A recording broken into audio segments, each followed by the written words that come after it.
Hello everyone, welcome to our channel. So guys, जैसा कि आप सभी को पता है, जो भी बीएससी किंडर का एग्ज़ाम जो देने वाले हैं उनका एग्ज़ाम काफ़ी ज़्यादा निकट है। सो गाइस, इसको हम लोग ध्यान में रखते हुए ऑब्जेक्टिव क्वेश्चन जो आप लोगों को प्रोवाइड करा चुके हैं। सो आप लोग जो है हिस्ट्री का ऑब्जेक्टिव क्वेश्चन और हिंदी मतलब जो भी आप लोगों को ऑब्जेक्टिव क्वेश्चन हम लोग प्रोवाइड करा चुके हैं उसे आप लोग प्लीज़ जाकर देख लें एक बार, और एक बार ना सही 2 से 3 बार मिनिमम देख ही लीजिए, ताकि आप लोगों को क्लियर अच्छे से हो जाए। और जो भी हम लोग संक्षिप्त कथा सारांश में आप लोगों को कवर करवा रहे हैं, हर दिन पर डे आप लोगों को कवर हो रहा है। सो प्लीज़ आज ये लास्ट वीडियो है, आप लोग प्लीज़ एंड तक बने रहिएगा इस वीडियो में। और ये जो इस वीडियो में होने वाला स्ट्राइक शीर्षक का सारांश जो है आप लोगों को प्रोवाइड कराया जा रहा है, तो आप लोग प्लीज़ इसे बिल्कुल छोड़े बिना, स्किप किए बिना आप लोग वीडियो के एंड तक बने रहिएगा, ताकि आप लोग को जो स्ट्राइक जो शीर्षक है ना, ये मोस्ट इम्पॉर्टेंट है, ये एग्ज़ाम में डेफिनेटली बनने ही वाला है। सो गाइस, जैसे कि आप लोगों को सभी को पता है कि एग्ज़ाम निकट ही है, तो इससे देखते हुए हम लोग चलते हैं और बढ़ते हैं पहले पड़ाव की तरफ। तो हम लोग बिना देरी करते हुए स्टार्ट करते हैं। तो पहला है स्ट्राइक शीर्षक एकांकी कथा संक्षिप्त में लिखें। तो संक्षिप्त में चलिए बताते हैं। स्ट्राइक जो है शीर्षक एकांकी भुवनेश्वर की एक चर्चित रचना है, जिसमें उच्च मध्यम वर्ग का यथार्थ चित्र प्रस्तुत किया गया है। वस्तुतः इसमें कथा तत्व अत्यंत कमजोर है। नाटककार ने एक छोटी सी घटना द्वारा मध्यम वर्ग के अंतविरोधों का चित्र प्रस्तुत किया है। स्ट्राइक 3 दृश्यों का एकांकी नाटक है। तो पहला दृश्य जो है प्रारंभ होता है एक मध्यम वर्गीय बंगले के खाने के कमरे से होता है, जो बरामदे में पर्दे डालकर बना लिया गया है। इसमें एक बड़ा सा साइड टेबल, जिस पर चीनी के बर्तन, प्लेट, प्याले नुमाइशी ढंग से रखे गए हैं। पास में छोटे मेज पर फोर्क यानी कि कांटा वाला चम्मच जो उससे कहते हैं, काकर ओट्स, पालसन बटर और अचार के 2 अमृतवान सेज सजे हैं। तो आगे देखते हैं। खाने की मेज अंडाकार है, जिसके चारों ओर 4 कुर्सियां पड़ी हैं।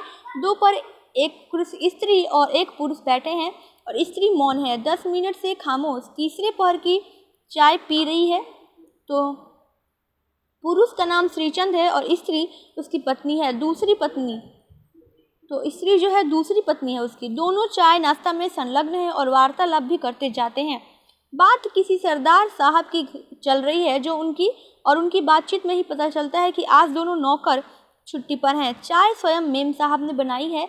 बहुमत की शक्ति को उल्लेख करते हुए श्रीचंद लंबी आख्यान दे डालता है। सरदार साहब, राजा साहब, बाबू साहब, सबके साथ यही दिक्कत है।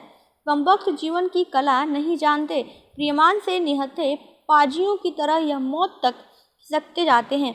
इसी क्रम में स्त्री उससे बतलाती है कि वह आज लखनऊ जा रही है और जीआईपी से लौट आएगी।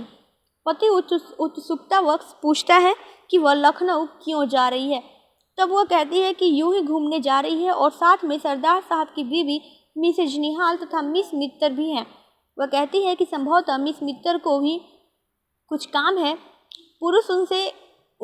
पुरुष उससे कार ले जाने को कहता है, और फिर उसे पास बिठाकर कहता है कि मैं जानता हूँ तुम्हारी यहाँ तबीयत ठीक नहीं बदलती, पर छुट्टियों में निर्मल आ जाएगा, मोती भी शायद यहीं आए। वह अब भी बीए फर्स्ट रही, तो मोती भी शायद यही आया, तो मोती भी उसके साथ लड़की होगी।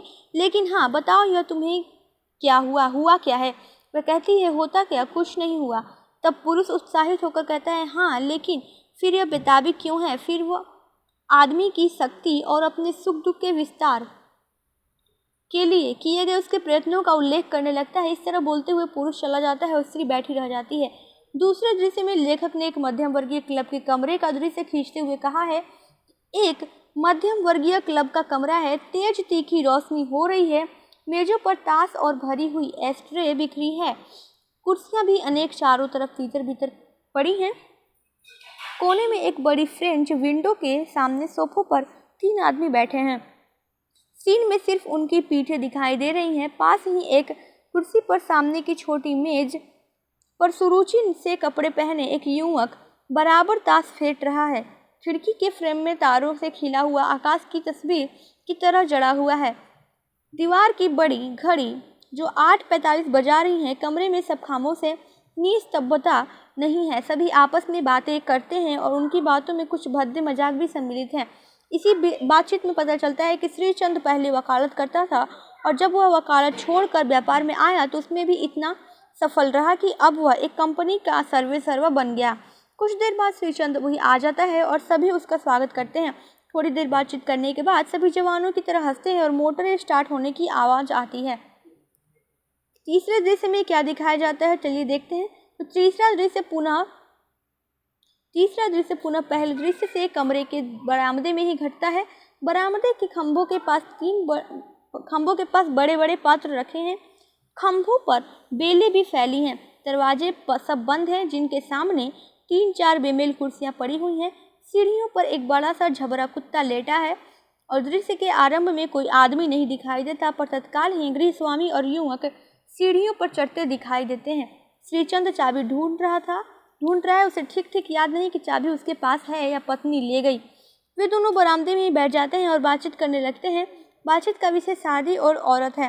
श्रीकांत युवक से शादी नहीं करने का कारण पूछता है। युवक इसका कोई स्पष्ट कारण नहीं बताता। पुरुष युवकों पर व्यंग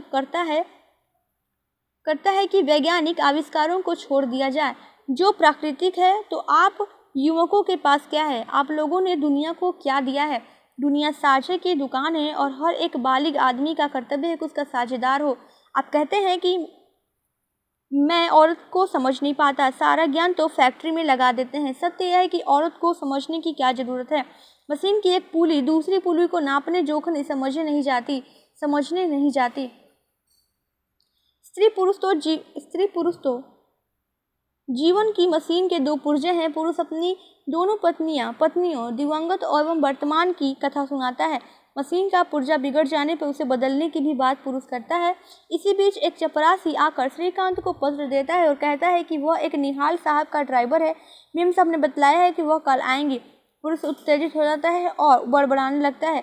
युवक उठते हुए कहता है कि आइए मेरे होटल में आइए, आपकी फैक्ट्री में तो आज स्ट्राइक हो गई। यही एकांकी समाप्त हो जाती है।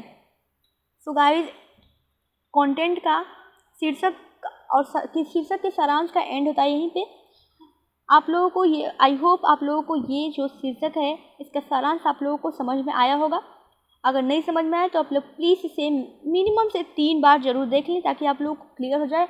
और मैं आप लोगों को बता दूं कि हम लोग जो है ऑब्जेक्टिव और सारे MCQ जो हैं और शीर्षक का सारांश, जितने भी आप लोगों को शीर्षक हैं इस चैप्टर में, सारे शीर्षक का सारांश आप लोगों को कवर करवा दिया गया है। आप लोग प्लीज़ देखिए और इस वीडियो को कम से कम 3 बार देख लीजिए। कोई भी वीडियो हो आप लोग 3 बार देख लेते हैं तो आप लोगों को कंफर्म हो जाता है। एग्ज़ाम के दृष्टिकोण से आप लोगों को बहुत मोस्ट इम्पॉर्टेंट रहेगा। और यहाँ से आप लोग 3 बार देखने के बाद आप लोगों को कहीं भी जाने की ज़रूरत नहीं है और एग्ज़ाम में पढ़े या ना पढ़े इसकी भी ज़रूरत नहीं है। आप लोगों को बस ये वीडियो 3 बार देख लीजिए, सारा क्लियर हो जाएगा, सारे डाउट्स क्लियर हो जाएंगे। सो गाइज, मिलते हैं नेक्स्ट वीडियो में। तब तक के लिए take care and thanks for watching.